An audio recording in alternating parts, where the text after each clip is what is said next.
Tumebakiwa na siku moja au mbili, tunaingia katika mwezi mtukufu wa Ramadhani. Mwezi huu ni mwezi wa ibada, mwezi wa Qur'an.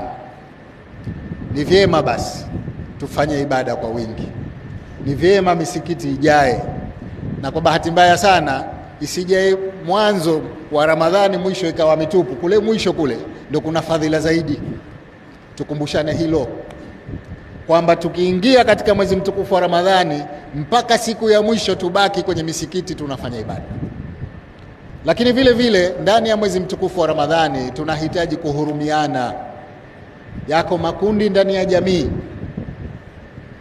uwezo mdogo, tunahitaji kuwahurumia. Kama hayo makundi niliyoyataja na mengine, wengine hawana tatizo la ulemavu wala uyatima wala ujane, lakini hawana uwezo. Masikini na mafakiri wamo katika jamii zetu. Hawa tuwatizame kwa jicho la huruma. Ni waombe wafanya biashara, kipindi hichi si cha kupandisha bei za bidhaa.